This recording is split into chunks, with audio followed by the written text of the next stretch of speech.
आपको एक बार भी श्री कृष्ण वाच नहीं मिलेगा, श्री भगवान वाच है।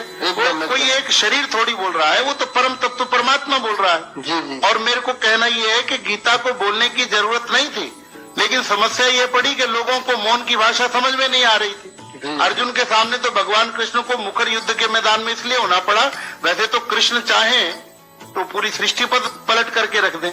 वो युद्ध करने के लिए अर्जुन को प्रेरित कर रहे हैं, उसका मतलब ये नहीं है कि केवल वहां अर्जुन को ही प्रेरित करना है, वो हम लोगों को ज्ञान देना है कि तुमको भी युद्ध लड़ करके अपने धर्म की रक्षा करनी पड़ेगी। अगर आप कृष्ण की थ्योरी युद्ध समझते हैं कि कृष्ण युद्ध करवाना चाहते हैं, तो भागवत में भगवान कृष्ण उद्धव को, जो कि युद्ध करने वाला व्यक्ति है, क्षत्रिय है, आत्मज्ञान दिया, उसको आत्मज्ञान का उपदेश दे दिया।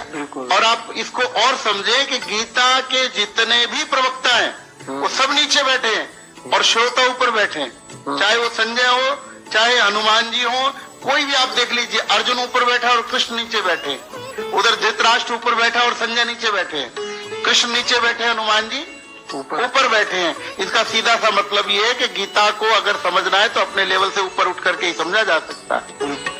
समस्या एक छोटी सी और मुझे आपके कहने से याद आ गई, मेरे साथ रोज होता है ये। मैं भागवत करने जाऊं तो लोग मुझे कहते हैं महाराज आप भगवत गीता करने आए हो। उनको भागवत का और भगवत का ही पता नहीं है कि भागवत क्या है और भगवत क्या है। तब उनको समझाना पड़ता है कि भगवान ने जो किया उसका नाम भागवत है और भगवान ने जो कहा उसका नाम भगवत गीता है। क्या किया और क्या कहा, उन दोनों का भेद भी नहीं लोगों को पता है। कई गीता में ये वर्णन आया है कि ये जो युद्ध हुआ है, ये युद्ध संकेतात्मक है, कोई हिंसात्मक नहीं है। हमारे स्वामी अर्गलानंद जी ने यथार्थ गीता लिखी है, उसमें स्पष्ट उन्होंने लिखा है कि भगवान किसी का खून बहाना किसी को सलाह नहीं देगा कि अर्जुन को कि उठाओ तलवार और मार दो इन सबको। ये भगवान का विषय नहीं है। भगवान ज्ञान के द्वारा, आज मैंने सुबह एक प्रवचन में बोला था, देह एव कुरुक्षेत्र, जी, युद्ध यत्र दिवानिशु, वो इसी संदर्भ में बोला था। बिल्कुल। लेकिन नहीं, यहाँ पर अर्जुन और कृष्ण को हम देखते हैं, जो जहाँ जहाँ गीता होती भी है तो वीर रस भरा जाता है कि यदि विधर्मियों को मारना है तो उठो अर्जुन, जागो, मतलब शस्त्र उठाओ और मारो। हमें यह नहीं समझ में आता है कि सनातन धर्म, जैसे कुछ हमारे हिंदू भाई मुस्लिम बन गए थे तो उनको बहुत लोगों ने धर्म परिवर्तन करा दिया, तो वो हिंदू से फिर मुस्लिम से फिर हिंदू बन गए।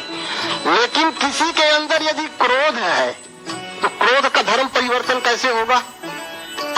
शांति में परिवर्तन करना है क्रोध को, कौन कर सकता है? कोई माई का लाल हो, देखिए कैसे कर सकता है? पहले के पूजा पद्धतियां बदल जाती हैं। जी, पूजा पद्धतियों के बदलने का विषय अलग है। आप जो ये क्रोध की बात कह रहे हैं तो बिना ज्ञान के मिटने वाला नहीं। वही बात हम कह रहे हैं कि बिना ज्ञान के नहीं मिटने वाला है। हाथ में आप संकल्प लेकर के आपने कह दिया मैं हिंदू हूँ, लेकिन आप हाथ में संकल्प लेकर के ये नहीं कह सकते कि मैं शांत स्वरूप हूँ, आज से मैं शांत हो गया तो अब मुझे क्रोध नहीं आएगा। ये ज्ञान गीता सिखाती है। और मुख्य विषय है आज का जो है निराकार परमात्मा। हम भी गीता पढ़ते हैं, लेकिन ये सारी गीता कंफ्यूजन में है। कहीं पर लगता है कृष्ण बोल रहे हैं, कहीं लगता है कृष्ण किसी की ओर संकेत कर रहे हैं। दूसरे अध्याय में भगवान ने अर्जुन को कहा, ना त्वे वाहम जातु ना सो ना त्वम नेमे जनाधिपाः ना चैवम ना भविष्यामः सर्वः वै मतः परम। फिर चतुर्थ अध्याय में भगवान कह रहे हैं, अजो भी सन्य नव्यात्मा भूतानाम ईश्वरोपि सन, मैं अजन्मा हूँ। अब लो, एक बार कह रहे हैं कि तुम्हारे भी कई जन्म हो चुके हैं, मेरे भी कई जन्म हो चुके हैं। अब चतुर्थ अध्याय में कह रहे हैं मैं अजन्मा हूँ, मैं जन्म नहीं लेता। अब इसको आप पढ़ोगे दोनों तरीके से तो समझ में आएगा कि कौन क्या बोल रहा है। पढ़ने वाला कंफ्यूजन में आ जाएगा, उसका दिमाग नहीं काम करेगा कि साकार बोल रहा है कि निराकार बोल रहा है। माता जी बोल रही है गीता माता बोल रही कि गीता के पिता बोल रहे हैं। बड़ी अटपटी बात है। तो अभी आपने कहा ना कि ब्रजमोहन भाई जी ने आपको बताया कि गीता पे कहीं पर कृष्ण उवाच नहीं लिखा, श्री भगवान उवाच।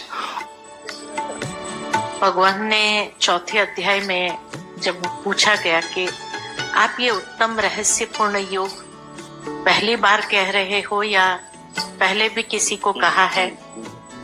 और उस समय जब भगवान ने कहा गीता के अंदर कि मैंने सूर्य से कहा, सूर्य से मनु को प्राप्त हुआ, वहां से इक्ष्वाकु को मिला, और फिर जब विवशवान हो जाते हैं तब मैं पुनः आकर के गीता का ज्ञान सुनाता हूँ।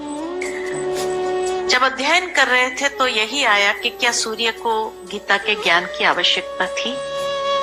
आवश्यकता तो मनुष्य को होती है, लेकिन जरूर है कि कुछ शब्द यहाँ मिसिंग है।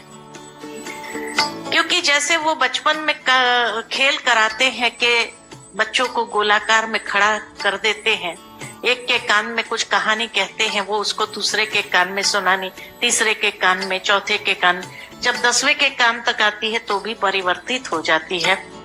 गीता आज से 5000 साल पहले अगर कही गई और आज कितनी बार उसका इंटरप्रिटेशन हुआ, और जिस स्वरूप में है नेचुरल है, उसमें से कई चीजें काट पीट होकर के बिल्कुल बिल्कुल जो इसीलिए लोगों को समझ में नहीं आती। दीदी की आदरणीय आशा दीदी जी भी हमारे बीच में पहुंच चुके हैं। जी जी दीदी का भी हम इस सभा में बहुत बहुत अभिनंदन करते हैं, स्वागत करते हैं। यहाँ